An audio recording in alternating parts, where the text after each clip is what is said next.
National means cum merit exam NMMH 2022 का यह प्रश्न पत्र विषय गणित मैथ्स 2022 का प्रश्न पत्र हमारे सामने है। चलिए आज इसे हम हल करते हैं।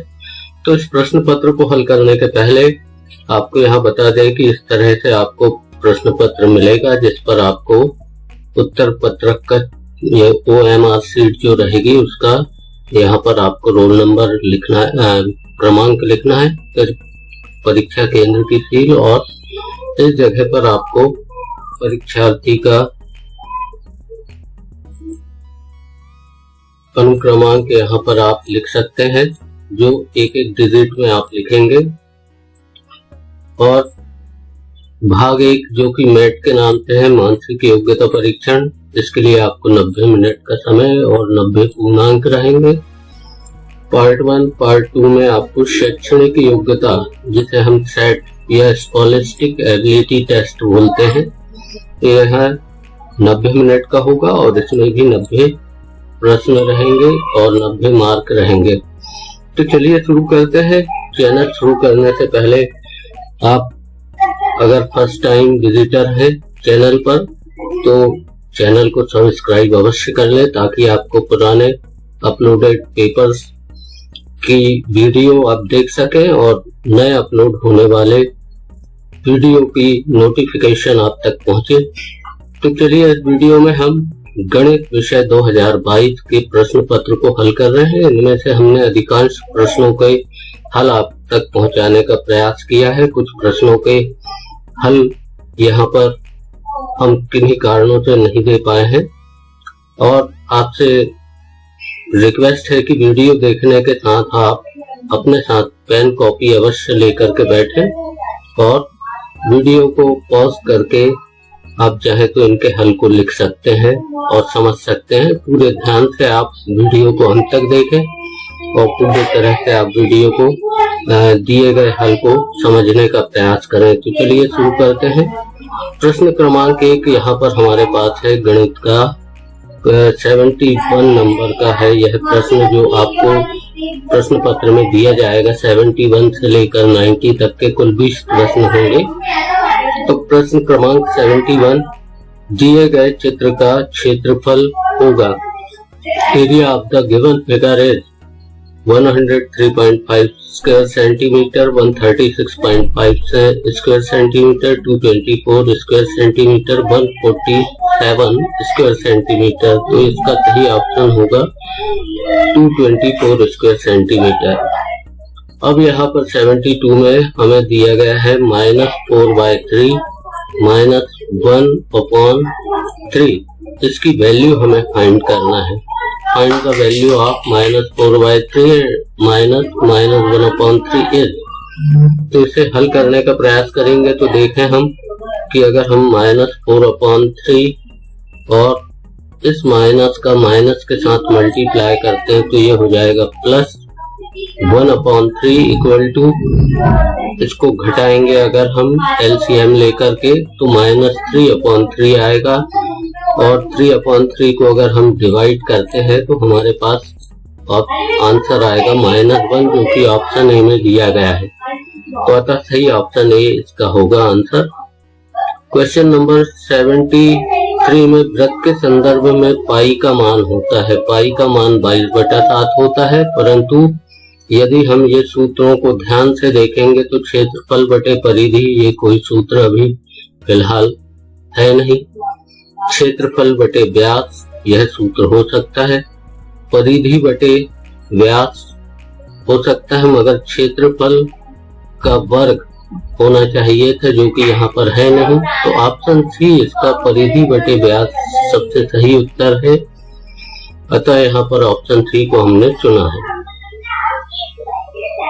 सर्कमफेरेंस अपॉन डायमीटर, यह सही ऑप्शन होगा। क्वेश्चन नंबर 74 में हमें x² + x + 1/4 के गुणनखंड फैक्टर्स हमें प्राप्त करना है, तो इसको हमने हल करने का प्रयास किया। यहाँ पर अगर हमें x² + इसको हम a square plus 2ab plus b square की फॉर्म में अगर हम लिखने का प्रयास करेंगे तो x स्क्वायर की जगह पर x स्क्वायर, यहाँ पर b स्क्वायर यानी 1/4 का हम 1/2 का होल स्क्वायर लिख रहे हैं और 2ab की जगह पर 2 इंटू 1/2 इंटू 2x यहाँ पर लिखा गया है।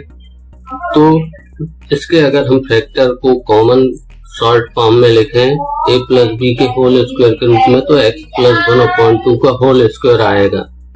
अतः यह हमारे ऑप्शन ए में दिया गया है, इसका सही उत्तर ऑप्शन ए होगा।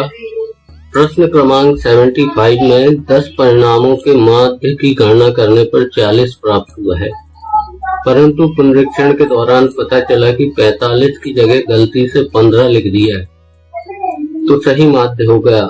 The mean of 10 observations was calculated as 40. It was detected on rechecking that the value of 45 was wrongly copied as 15.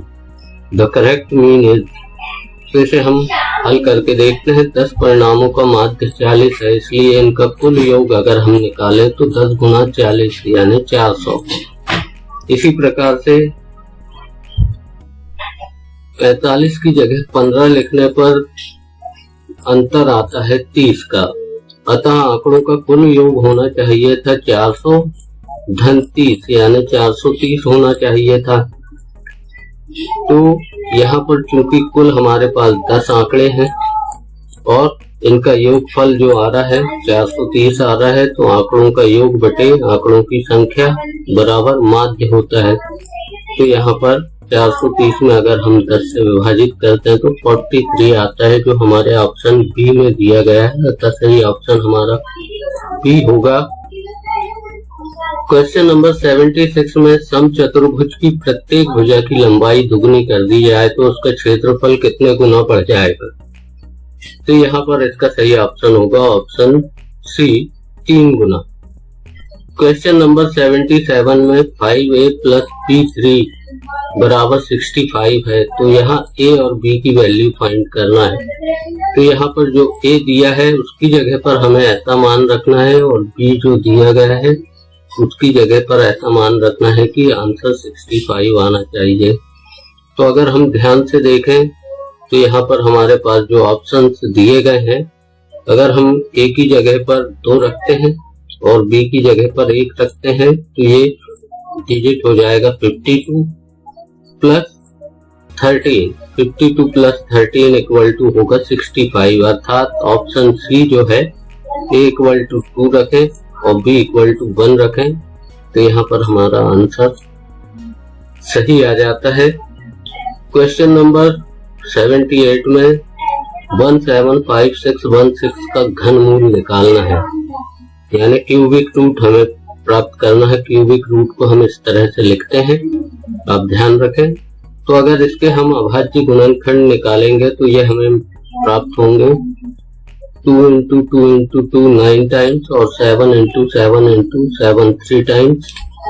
तो अगर हम यहाँ 3 का एक पेयर बनाते हैं तो एक पेयर, 2 पेयर, तीसरा पेयर 2 का बना और इसी प्रकार 7 का एक पेयर बना। तो 2 का यानी 2 2 जा 4, 2 जा 8, 7 जा 56। तो इसका अगर घनमूल निकालेंगे तो यह आएगा 56, तथा ऑप्शन डी हमारा सही ऑप्शन होगा। क्वेश्चन नंबर 79 में दिया गया है कि 0 छोटा है p से, p छोटा है q से, q छोटा है r से और r छोटा है s से। तो o p q r s पूर्णांक है, निम्न में से किसका मान सबसे कम होगा।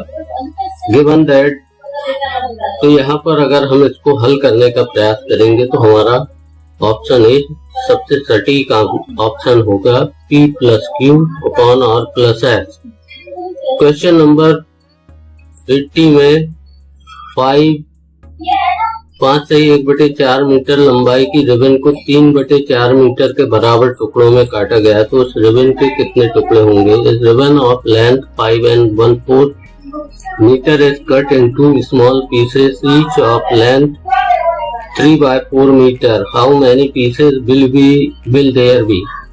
तो अगर इसको हम सॉल्व करते हैं तो 21, 5 से ही 1/4 को 5 चौके 20 धन 1, 21/4 हम लिखेंगे। उसमें अगर हम 3/4 से विभाजन करें तो विभाजन को यदि हम गुणा में बदलते हैं तो 21/4 गुणित 4/3 हो जाएगा। इसको हल करने पर हमें ऑप्शन 7 मिलेगा, जो कि ऑप्शन बी में दिया गया है। अतः सही ऑप्शन इसका बी होगा। क्वेश्चन नंबर 81 में राजू किसी कार्य को 81 में हम देखें, राजू किसी कार्य को 25 दिन में करता है और रानी उसी कार्य को 20 दिन में समाप्त कर सकती है। दोनों 5 दिन तक एक साथ कार्य करते हैं और राजू कार्य को छोड़कर चला जाता है। रानी बचे हुए शेष कार्य को कितने दिन में पूरा करेगी। तो चलिए यहाँ पर इसे हम हल करने की शॉर्टकट ट्रिक थोड़ी सी बतला देते हैं आपको। राजू और रानी का ये अलग अलग कार्य है। यह 25 दिन कर रहा है, यह रानी 20 दिन कर रही है और इसलिए एक दिन का कार्य राजू का 1/25 होगा, रानी का 1/20 होगा। दोनों 5 दिन अगर एक साथ काम करते हैं तो राजू का कार्य 5/25 और रानी का 5/20 होना चाहिए। इसी प्रकार से कुल कार्य इनका अगर हम घटाते हैं, एक कार्य है उसमें से 1/5 यानी 5/25 यानी 1/5 हो जाएगा। 5 एकम 5, 5 25, 5 एकम 5, 5 चौके 20। तो ये 1/5 धन 1/4 दोनों एक साथ काम कर रहे हैं और ये 20 दिन तक एक साथ कार्य कर रहे हैं। तो एक कार्य को 1 ऋण 1/5 धन 1/4 करने पर हमें 11/20 प्राप्त होता है। अगर 20 दिन तक दोनों कार्य करते हैं तो इसलिए यहाँ पर सही ऑप्शन आना चाहिए 11, जो कि ऑप्शन डी में दिया गया है। अतः हमारा सटीक उत्तर ऑप्शन डी होगा।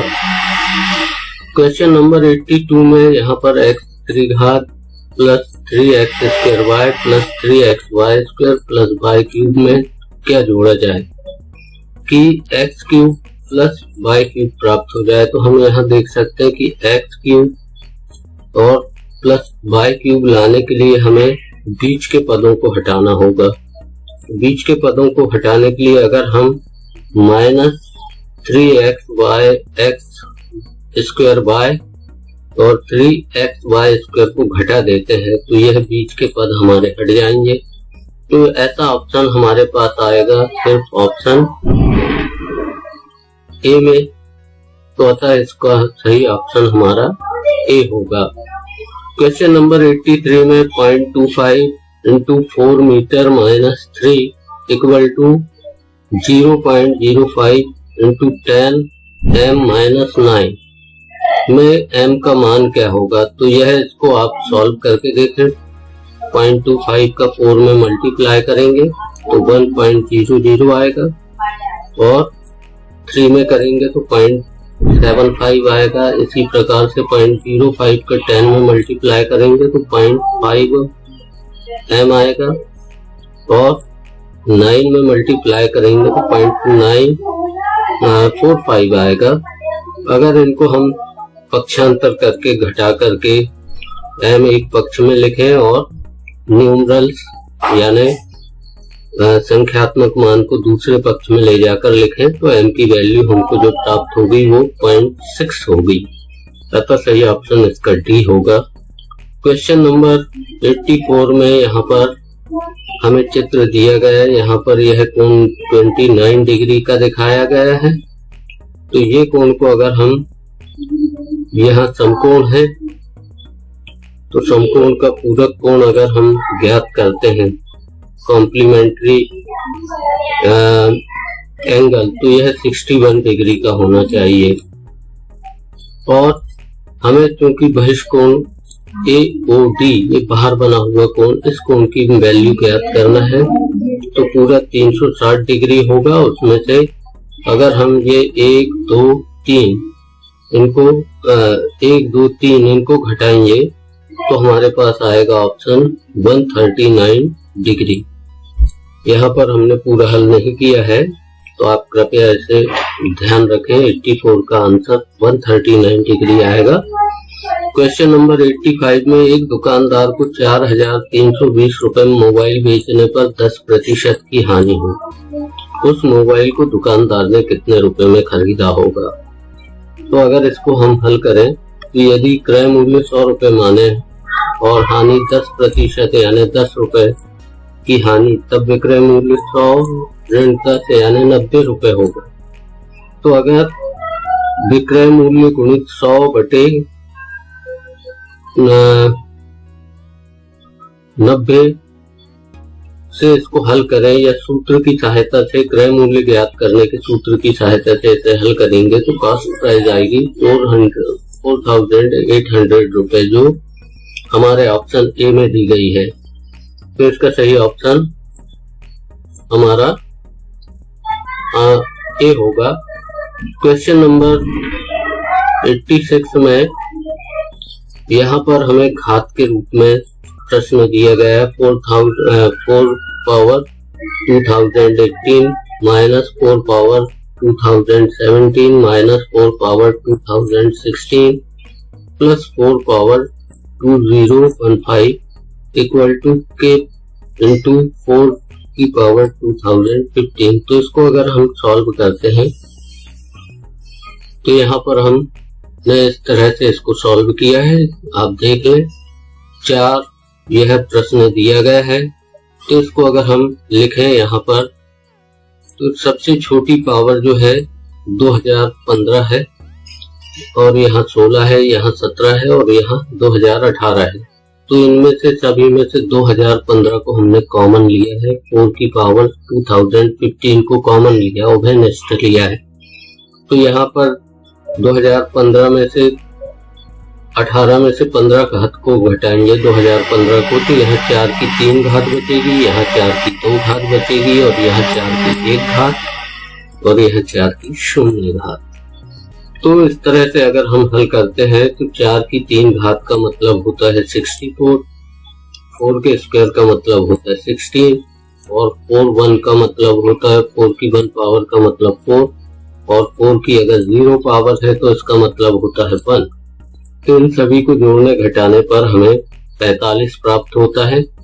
और अगर इसको हम हल करते हैं तो 4 की 2015 घात गुणित 45 बराबर के 4 की 2015 घात से 4 की 2015 घात को काट सकते हैं। तो यहाँ के की वैल्यू हमारे पास आ जाएगी सर 45।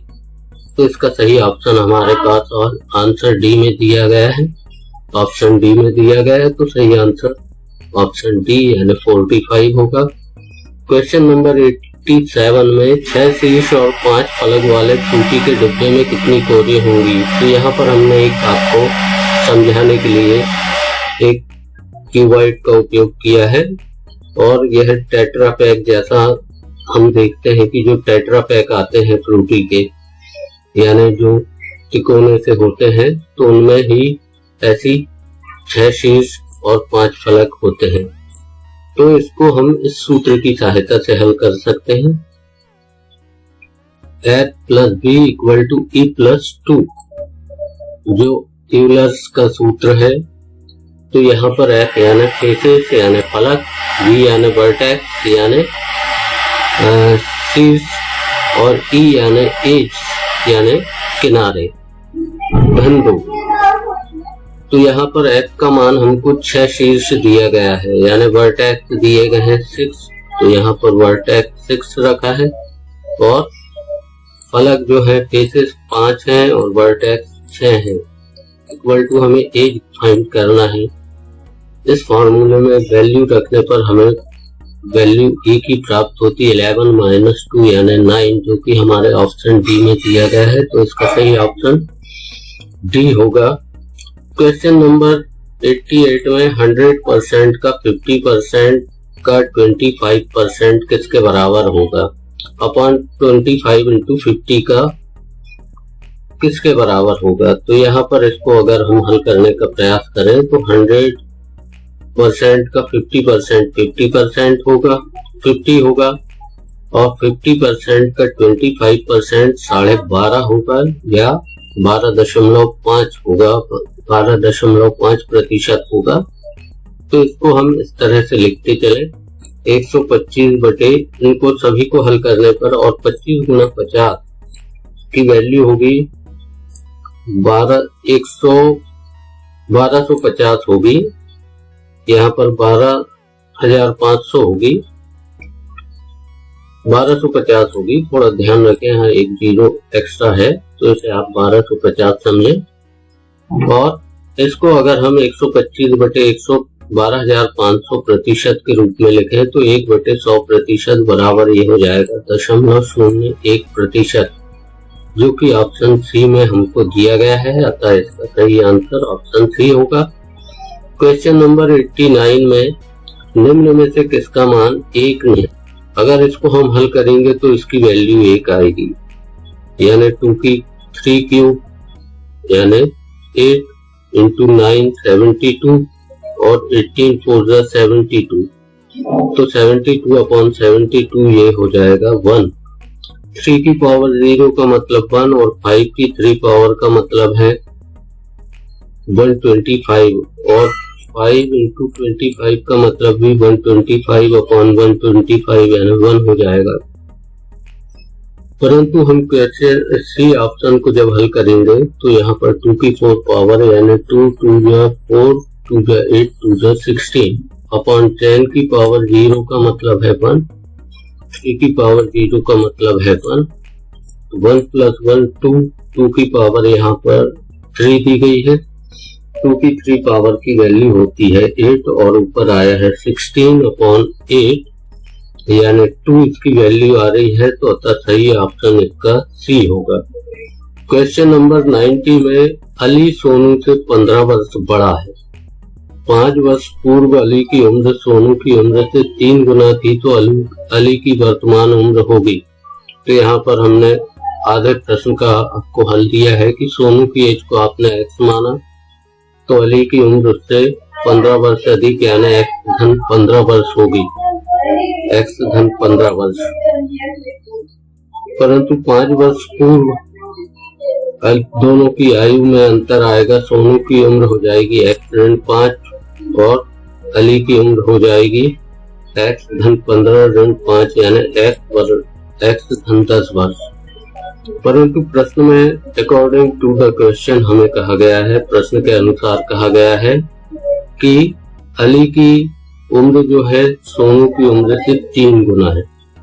तो अली की उम्र हमने अभी यहाँ पर निकाला है तो ये है x + 10 अली की उम्र और इक्वल टू 3 × x - 5। इसको अगर हम हल करते हैं तो हमारे पास में यहाँ आ जाएगा 3x - 15 = x + 10, जिसको आगे हम सॉल्व करेंगे। x का पक्षांतर यहाँ पर करते हैं तो 2x बचेगा और 15 को हम राइट साइड में ले जाएंगे तो +15 हो जाएगा। तो 10 + 15 यानी 25, 2x = 25 तो x = हो जाएगा 25/2 यानी 12.5। ये आएगी हमारी सोनू की एज। परंतु हमें यहाँ पर अली की एज ज्ञात करना है और अली सोनू से 15 वर्ष अधिक है। तो अगर हम 12.5 वर्ष में 12.5 वर्ष में 15 को और जोड़ दें तो हमारे पास आ जाएगा सही ऑप्शन 27.5 वर्ष यानी 27.5 वर्ष, जो कि ऑप्शन ए में दिया गया है। तो इसका सही आंसर ऑप्शन ए होगा। तो इस वीडियो में इतना ही। वीडियो को लाइक करना, शेयर करना ना भूलें और सब्सक्राइब अवश्य करें। अधिक से अधिक सब्सक्राइब करें, अधिक से अधिक शेयर करें और वीडियो आप देखते रहें, पूरे अंत तक देखते रहें। देखने के लिए आपको धन्यवाद। मिलते हैं अगले वीडियो में, तब तक